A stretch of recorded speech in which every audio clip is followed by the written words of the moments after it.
Hi ಎಲ್ರಿಗೂ ನಮಸ್ಕಾರ. Welcome to my channel Sujatha fashion.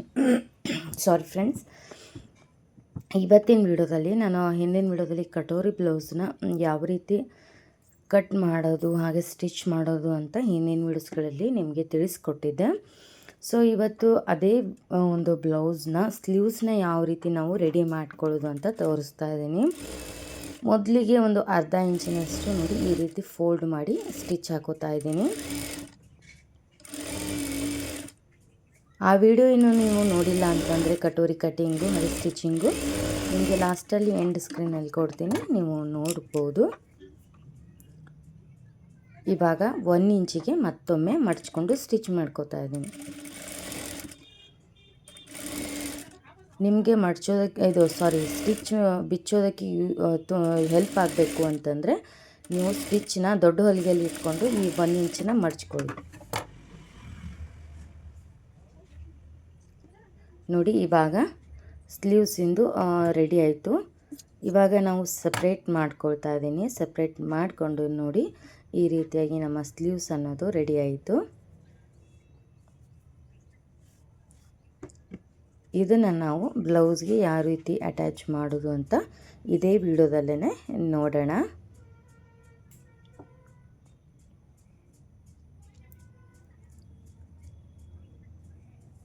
ನೋಡಿ, ಮೊದಲಿಗೆ ಬ್ಲೌಸ್ನ ಈ ರೀತಿಯಾಗಿ ಹಾಕೊಳ್ತಾ ಇದ್ದೀನಿ.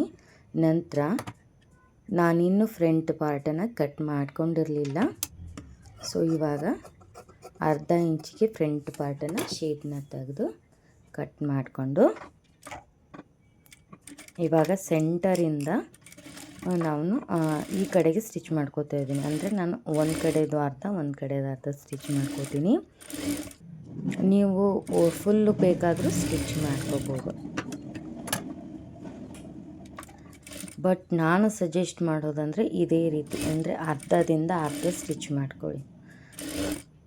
ಯಾಕಂತಂದರೆ ನಮಗೆ ಬಟ್ಟೆ ಕಡಿಮೆ ಬರೋದಿಲ್ಲ. ಒಂದು ಕಡೆಯಿಂದ ಸ್ಟಿಚ್ ಮಾಡಿಕೊಂಡಾಗ ಕೆಲವೊಮ್ಮೆ ಬಟ್ಟೆ ಕಡಿಮೆ ಬರೋ ಚಾನ್ಸಸ್ ಇರುತ್ತೆ. ನೋಡಿ, ಇವಾಗ ಸ್ಲೀವ್ಸು ಎಷ್ಟು ಚೆನ್ನಾಗಿ ಸ್ಟಿಚ್ ಮಾಡಿದ್ದೀನಿ ಅಂತ. ಎಲ್ಲೂ ಕೂಡ ರಿಂಕಲ್ಸ್ ಇಲ್ಲ, ಏನೂ ಕಾಣಿಸ್ತಿಲ್ಲ. ನೋಡಿ ಎಷ್ಟು ಪ್ಲೇನಾಗಿ ಸ್ಟಿಚ್ ಬಂದಿದೆ. ಸೊ ಈ ರೀತಿಯಾಗಿ ನಮಗೆ ಸ್ಟಿಚ್ ಬರಬೇಕು ಅಂದರೆ ನಾವು ಅದೇ ರೀತಿ ಸ್ಟಿಚ್ ಮಾಡ್ಕೋಬೇಕು. ಸೊ ಇವಾಗ ನೋಡಿ, ಯಾವ ಒಂದು ಬ್ಲೌಸು ಕಂಪ್ಲೀಟ್ ಮಾಡೋಕ್ಕಾಗಲೇ ಇಲ್ಲ. ಯಾಕಂತಂದರೆ ನೀವು ನೋಡ್ತಾ ಇರ್ಬೋದು, ಏನಪ್ಪ ಇದು ವಿಡಿಯೋ ಎಲ್ಲಿಂದ ಎಲ್ಲಿಗೆ ಹೋಯಿತು ಅನ್ಕೋತಿರ್ಬೋದು. ನಾವೊಂದು ಬ್ಲೌಸ್ನ ಕಂಪ್ಲೀಟ್ ಮಾಡಬೇಕು ಅನ್ನೋಷ್ಟರಲ್ಲಿ ನಮ್ಮ ಚಿಕ್ಕ ಮಗಳು ಕ್ಲಾಸ್ ಅಂದರೆ ಸ್ಕೂಲ್ನಲ್ಲಿ ಪೇರೆಂಟ್ಸ್ ಗೇಮ್ಸ್ ಇತ್ತು. ನಾನು ಹೋಗಲ್ಲ ಅಂತ ಅಂದ್ಕೊಂಡಿದ್ದೆ, ಬಟ್ ಹಸ್ಬೆಂಡು ಕರ್ಕೊಂಡು ಹೋದರು. ಸೊ ಅಲ್ಲಿ ನೋಡಿ ಗೇಮ್ಸ್ ಆಡ್ತಿದ್ವಿ. ಮದರ್ಸ್ದೆಲ್ಲ ರನ್ನಿಂಗ್ ಕಂಪ್ಲೀಟ್ ಆಗಿತ್ತು. ಸೊ ಇವಾಗ ಅವ್ರ ತಂದೆ ಒಂದು ರನ್ನಿಂಗ್ ಮಾಡ್ತಿದ್ದಾರೆ. ಇದೊಂಥರ ಖುಷಿ ಅಲ್ವಾ, ಮಕ್ಕಳ ಮುಂದೆ ಈ ರೀತಿ ಆಟ ಆಡೋದು. ಎಷ್ಟೋ ವರ್ಷಗಳಾಗಿತ್ತು ನಾವು ಈ ರೀತಿ ಎಲ್ಲ ಸ್ಕೂಲ್ ಟೈಮಲ್ಲಿ ಇವಾಗ ಮಕ್ಕಳ ಖುಷಿಗೋಸ್ಕರ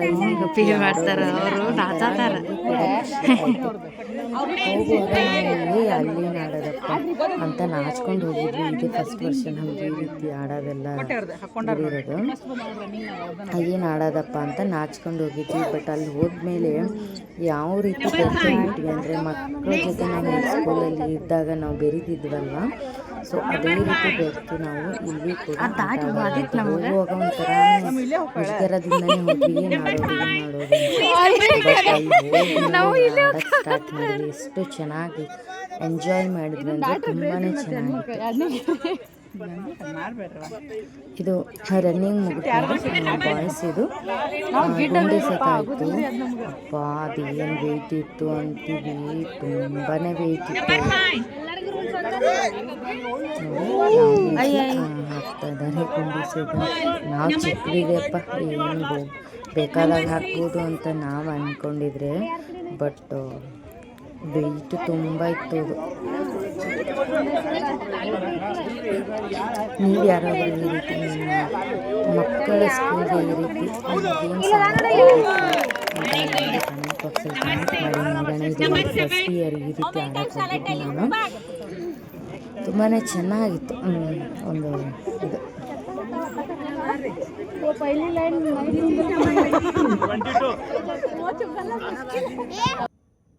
ನೋಡಿ ಎಷ್ಟು ಪೇರೆಂಟ್ಸ್ಗಳು ರೀತಿ ಆಗ್ತಿದಾರಂತ, ಎಷ್ಟು ಖುಷಿ ಪಡ್ತಿದ್ದಾರೆ. ಅದೇ ನೋಡಿ ಇಲ್ಲಿ ಮದರ್ಸ್ಗೆ ಕೂಡ ಸ್ಟಾರ್ಟ್ ಆಯಿತು. ಸೊ ನೋಡುವಾಗ ಚಿಕ್ಕ ಅನಿಸ್ತು, ಬಟ್ ವೆಯ್ಟ್ ಮಾತ್ರ ಇದೆ. ನಾವು ನಮ್ಮ ಫ್ರೆಂಡ್ಸ್ ಎಲ್ಲ ಅನ್ಕೋತಾ ಇದ್ವಿ ಇದು ಗಂಡು ಮಕ್ಕಳಿಗೆ ಗೆರೆ ದಾಟಿಲ್ಲ, ಇನ್ನು ನಮಗೆ ಹೇಗೆ ದಾಟತ್ತೆ ಅನ್ನೋ ಹಾಗೆ ಹೇಳಿಸ್ತು. ಯಾವುದು ಗೆರೆ ದಾಟಲಿಲ್ಲ. ಚೆನ್ನಾಗಿತ್ತು ಒಂಥರ. ಎಲ್ಲ ತಾಯಂದಿರು ಸೇರಿ ತಂದೆಯಂದ್ರು ಸೇರಿ ಖುಷಿಯಿಂದ ಆಡೋದು, ಹಾಗೆ ಪ್ರೈಸ್ ಬರೋದ್ರಿಂದ ಮಕ್ಕಳಿಗೆ ಖುಷಿ ಆಗೋದು ತುಂಬ ಚೆನ್ನಾಗಿತ್ತು. ಮಕ್ಕಳಿಗೂ ಕೂಡ ಮೊನ್ನೆ ಆಡಿಸಿದ್ರಂತೆ. ಸೊ ಹೇಳ್ತಾ ಇದ್ದೆ ಆಟ ಆಡಿಸಿದ್ವಿ ಅಂತ. ಸೊ ಇವಾಗ ಪೇರೆಂಟ್ಸ್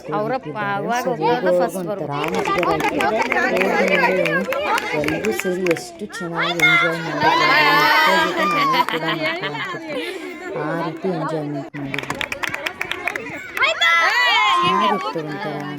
ಗೇಮ್ಸ್ ಎಲ್ಲ ಚಿಕ್ಕ ಚಿಕ್ಕ ಮಕ್ಕಳಿದ್ದಾಗ ಹೈಸ್ಕೂಲ್ ಟೈಮಲ್ಲಿ, ಕೆಲವರು ಕಾಲೇಜ್ ಟೈಮಲ್ಲೆಲ್ಲ ನಮಗೆ ಗೆರೆ ಒಳಗೆ ಫಸ್ಟ್ ಸೆಕೆಂಡ್ ಸ್ಕೂಲ್ನ ಬಿಟ್ಟು 10-12 ವರ್ಷದ ಮೇಲೆ ಇವಾಗ ಈ ರೀತಿ ಆಡ್ತಾ ಇರೋದು ಅಂದರೆ ಒಂಥರ ಖುಷಿ ಆಗ್ತದೆ. ಯಾರ್ದು ಬರಲಿಲ್ಲ ಇದ್ರ ಗೆರೆ ಯಾರ್ದು ದಾಟ್ಲಿಲ್ಲ.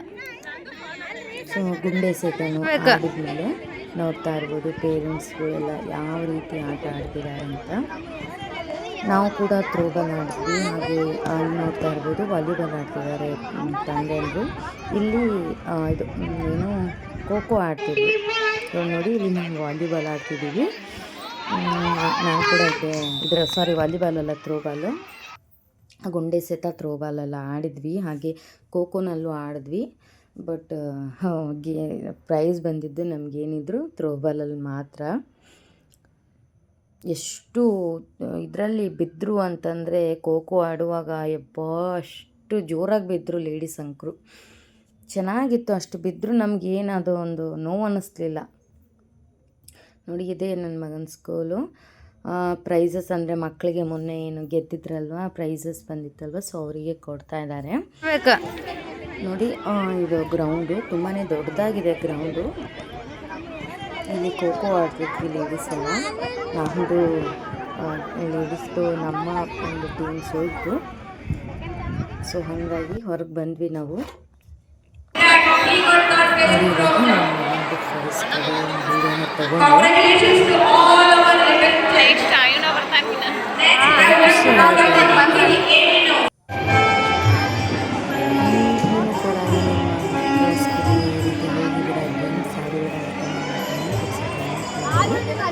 So, many noodles, okay, for watching.